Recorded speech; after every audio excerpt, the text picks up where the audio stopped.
అందరికీ నమస్కారం. గత 4 రోజులు 5 రోజుల నుంచి జరుగుతున్న వివాదం ఏదైతే ఉంది, పోక్సో కేసు, కేంద్ర మంత్రి హోంశాఖ సహాయ మంత్రి బండి సంజయ్ గారి కుమారుడి విషయంలో ఇప్పుడు పోలీసులు ఇన్ని రోజుల నుంచి 6 నెలల నుంచి దాన్ని జాప్యం చేసుకుంటూ వచ్చిండ్రు. ఇప్పుడు తెర మీదకి రాగానే అమ్మాయి మంచిది కాదు, అమ్మాయి డబ్బుల కోసం ఇట్లా వేసిందని చెప్పేసి అమ్మాయి మీద లేనిపోయిన ఎలిగేషన్స్ పెట్టి ఆ కేసు కరీంనగర్లో కేసు పెట్టించిండు బండి సంజయ్ గారు. మరి కొడుకును విదేశాలకు పంపించడం పరారు చెప్పించినప్పుడు తన మందిరాల విషయాలు కానీ ఇంకా ఎవరో ముస్లిము ఎవరో దళితులు వీళ్ళైతే వీళ్ళని ఏం చేస్తుండే ఈ పాటికి.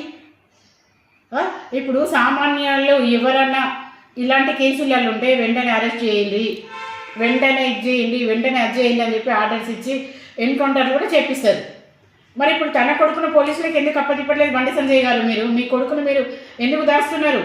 చట్టము ఎవరికి చుట్టం కాదు.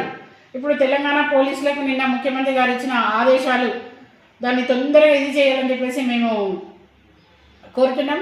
ఏంటంటే సామాన్యులకు ఒక న్యాయము, మినిస్టర్ కొడుకులకు ఒక న్యాయం కాదు. మినిస్టర్ కొడుకులు ఇంత గతంలో కూడా కొంతమంది ఇట్లా చేసిన వాళ్ళు ఉన్నారు. ఎవరికైనా శిక్ష ఒక్కటే అనేది తెలంగాణ సమాజం గుర్తిస్తుంది. ఏంటంటే ఇప్పుడు మత కల్లోలాలు హిందూ ముస్లింల గొడవలు పెట్టియడం కానీ, ఏంటిది మందిరాల కోసం మాట్లాడడంలో కానీ, ఎలాంటి విషయాలైనా కానీ బండి సంజయ్ గారు మీరు చాలా రెచ్చిపోయి అందరి మీద ఈ విషయం కక్కిండ్రు. మరి ఇప్పుడు మీ కొడుకు విషయంలో మీరు ఎందుకు మౌనంగా ఉంటున్నారు?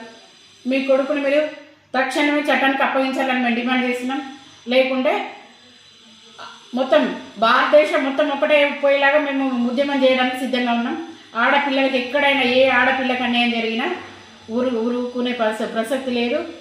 గౌరవనీయులు డీజీపీ గారు, డీజీపీ మేడం వాళ్ళు ఇప్పుడు ఏదైనా షీటింగ్ కానీ ఏదైనా కానీ ఈ అబ్బాయి ఇండియా వదిలిపెట్టి పారిపోయినా ఈ ప్రపంచంలో ఏ మూలైనా మీరు అరెస్ట్ చేయాలని చెప్పి పోలీసులను మేము సవినీయంగా కోరుతున్నాం.